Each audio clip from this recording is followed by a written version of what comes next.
हम एक खबर और लेके आते हैं आपके लिए, उसके फिर शिवांगी के बाद वापस चलेंगे उनकी ट्रेडिंग कॉल्स के लिए। वो है इंश्योरेंस सेक्टर्स को लेकर। इसकी कुछ एक एक्सक्लूसिव डिटेल लाइसेंसिंग की हकीकत को लेकर हमारे सामने आई हैं। एक बार जरा अपने सहयोगी अनुराग शाह से जोड़ते हैं जो इसी सेक्टर को कवर करते हैं। 2-3 बड़ी एक्सक्लूसिव आपके सामने लेके आ चुके हैं। अनुराग, बताइए इस बार इंश्योरेंस सेक्टर को लेकर क्या एक्सक्लूसिव खबर है आपके पास?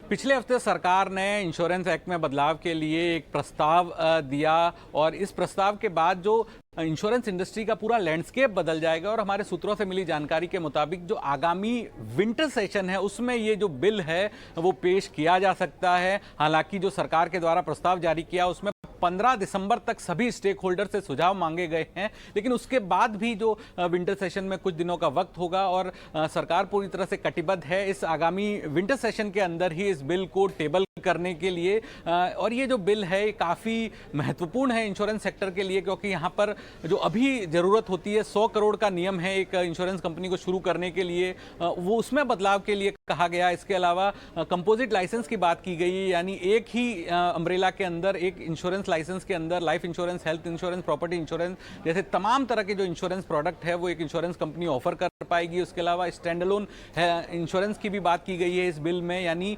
भविष्य में हमें इस तरह की इंश्योरेंस कंपनियां देखने को मिलेगी जो केवल साइबर इंश्योरेंस ऑफर करेगी, केवल प्रॉपर्टी इंश्योरेंस ऑफर करेगी, केवल पर्सनल एक्सीडेंट कवरेज ऑफर करेगी। और इन कंपनियों के लिए जो पूंजी की जरूरत होगी वो उनकी साइज और क्लास के मुताबिक होगी। ये जो ड्राफ्ट प्रस्ताव है सरकार के द्वारा जारी किया गया है उसमें कहा गया है। तो काफी महत्वपूर्ण संशोधन होगा इंश्योरेंस के लिहाज से। और हमारी सूत्रों से मिली जानकारी के मुताबिक सरकार पूरी तरह से कटिबद्ध है आगामी विंटर सेशन के अंदर इस बिल को पेश करने के लिए।